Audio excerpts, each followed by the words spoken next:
Stage पे India गठबंधन के वरिष्ठ नेता खारगे जी, सोनिया जी, शरद पवार जी,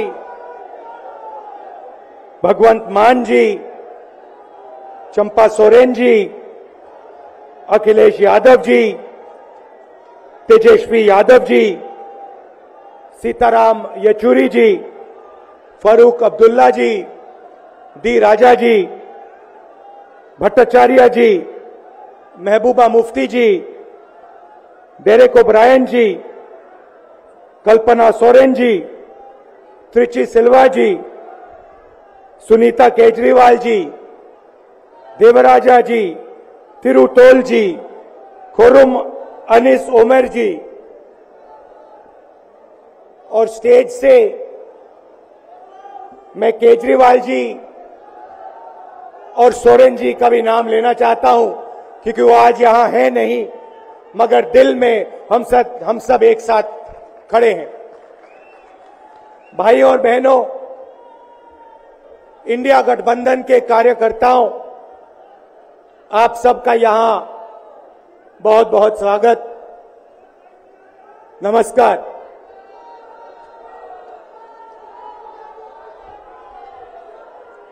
आजकल आईपीएल के मैच चल रहे हैं, देखते हो आप लोग। मैच फिक्सिंग शब्द सुना है आपने? सुना है? जब बेईमानी से एम्पायर पर दबाव डालकर प्लेयर को खरीदकर कैप्टन को डराकर मैच जीता जाता है। क्रिकेट में उसको मैच फिक्सिंग कहा जाता है। हमारे सामने लोकसभा का चुनाव है। अंपायर किसने चुने? नरेंद्र मोदी ने। हमारी टीम में से मैच शुरू होने से पहले 2 खिलाड़ियों को अरेस्ट करके अंदर कर दिया। तो भाइयों और बहनों, ये जो चुनाव हो रहा है, नरेंद्र मोदी जी इस चुनाव में मैच फिक्सिंग करने की कोशिश कर रहे हैं। ये जो उनका 400 सीट का नारा है, ये बिना ईवीएम के,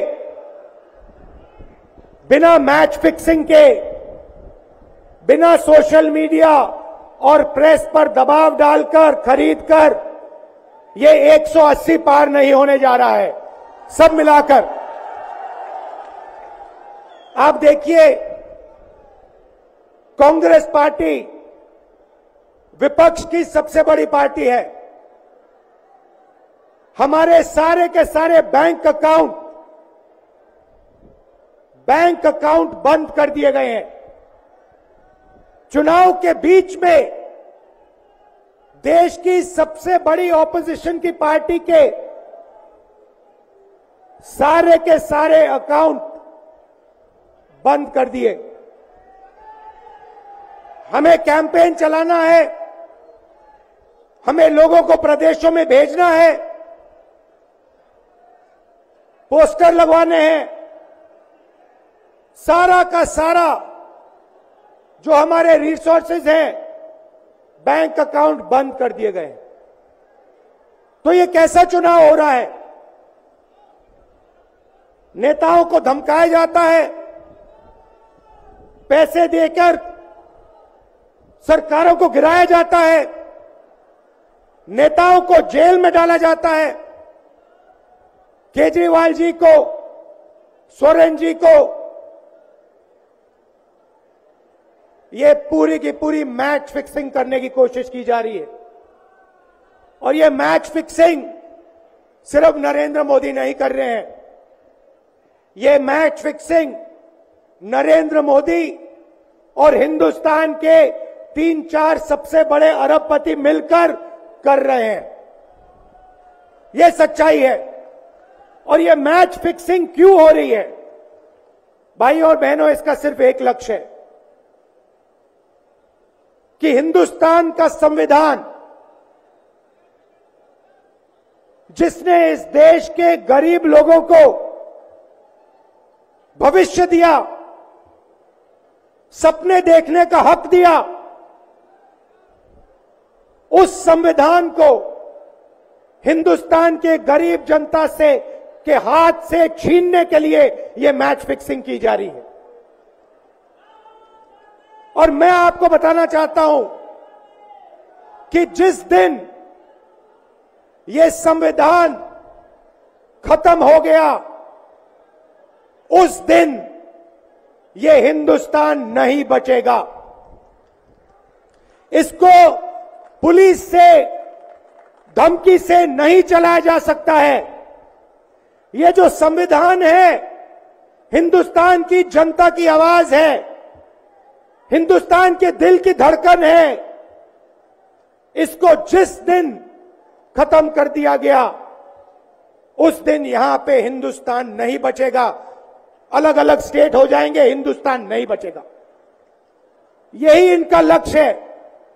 ये सोचते हैं कि संविधान के बिना धमकाकर, डराकर police, CBI, ED, income tax department के साथ देश चलाया जा सकता है। ये सोचते हैं मीडिया के बिना देश चलाया जा सकता है। आप मीडिया को खरीद सकते हो, आप मीडिया को दबा सकते हो, आप मीडिया के रिपोर्टर्स का मुंह बंद कर सकते हो, मगर आप हिंदुस्तान की आवाज को नहीं दबा सकते हो। इस आवाज को कोई नहीं दबा सकता। दुनिया में कोई ताकत नहीं है जो इस आवाज को दबा सकती है। भाइयों और बहनों, बीजेपी के एमपी ने कहा कि जैसे ही हम चुनाव जीतेंगे, मैच फिक्स करके 400 सीटें जीतेंगे, वैसे ही हम संविधान को बदल देंगे, संविधान को रद्द कर देंगे। ये ऐसे ही नहीं बोला गया। ये टेस्ट करने के लिए, आइडिया टेस्ट करने के लिए बीजेपी के एमपी ने बोला है। ये लड़ाई संविधान को बचाने की लड़ाई है। जैसे अखिलेश जी ने कहा, संविधान चला जाएगा, गरीबों के हक चले जाएंगे, आरक्षण चला जाएगा, और जो आपका धन है, गरीबों का धन है, किसानों का धन है, मजदूरों का धन है, वो 5-6 लोगों के हाथ में चला जाएगा। नोटबंदी की, जीएसटी लागू किया। मुझे बताइए, जीएसटी से, नोटबंदी से किस गरीब व्यक्ति को फायदा हुआ? किस छोटे दुकानदार को फायदा हुआ? किस किसान को फायदा हुआ? किस बेरोजगार युवा को फायदा हुआ? किसी को नहीं। 40 साल से सबसे ज्यादा बेरोजगारी हिंदुस्तान में आज है। 1% लोगों के पास हिंदुस्तान का पूरा धन, 22 लोग हैं। जितना धन उतने उनके हाथ में है, उतना ही धन 70 करोड़ लोगों के हाथ में है। ये संविधान को क्यों मिटाना चाहते हैं? क्योंकि आपका धन जो है आपसे छीनना चाहते हैं। मैंने जाति जनगणना की बात की, किसानों के एमएसपी की बात की, युवाओं को रोजगार देने की बात की। यही देश के सामने सबसे बड़े मुद्दे हैं। मगर एक बात याद रखिए, अगर आप लोगों ने पूरे दम से वोट नहीं दिया तो इनकी मैच फिक्सिंग कामयाब हो जाएगी। यह आप भूलिए मत। और जिस दिन मैच फिक्सिंग कामयाब हो गई, उस दिन आपका संविधान, हमारा संविधान खत्म हो जाएगा। जिस दिन संविधान खत्म हो गया, उस दिन हिंदुस्तान के दिल पर एक बहुत बड़ी चोट लगेगी। तो ये जो चुनाव है, ये चुनाव कोई मामूली चुनाव नहीं है। ये चुनाव हिंदुस्तान को बचाने का, संविधान को बचाने का, और जो गरीबों का हक है, किसानों का हक है, पिछड़े वर्गों का, दलितों का, आदिवासियों का, गरीब जनरल कास्ट के लोगों का हक है, उसको बचाने का हक है, उसको बचाने का चुनाव है। यह बात आप याद रखिए, क्योंकि अगर यह चुनाव जहां मैच फिक्सिंग की जा रही है, वो पूरे देश को दिख रहा है, बीजेपी के लोग कह रहे हैं। कल में से व्यक्ति मिलने आया, मुझे कहता है मैं ट्रेन से आया, मेरे साथ बीजेपी के कार्यकर्ता बैठे थे, उन्होंने कहा कि कुछ ना कुछ गड़बड़ है। यह सच्चाई है।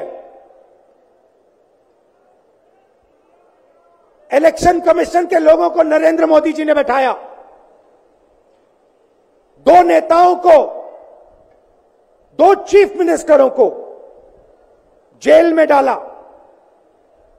चुनाव से कुछ ही महीने पहले अगर डालना था तो 6 महीने बाद डाल देते, 6 महीने पहले डाल देते। नहीं, चुनाव से 2-3 महीने पहले 2 चीफ मिनिस्टर को डालना था। आपने हमारे बैंक अकाउंट बंद किए। बैंक अकाउंट बंद करने थे, 6 महीने पहले करते, 1 साल पहले करते, 6 महीने बाद करते, कोई फर्क नहीं पड़ता।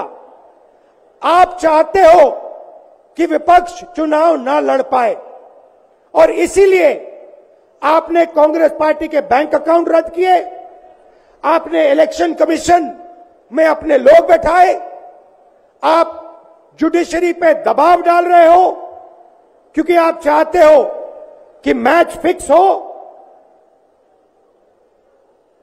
संविधान रद्द किया जाए और आप सत्ता में रहो। मगर भाइयों और बहनों, मैं सच बोलता हूं, और मेरी बात आप अच्छी तरह सुन लो। अगर हिंदुस्तान में मैच फिक्सिंग का चुनाव बीजेपी जीते और उसके बाद संविधान को उन्होंने बदला, तो इस पूरे देश में आग लगने जा रही है। जो मैंने कहा याद रखो, ये देश नहीं बचेगा। ये चुनाव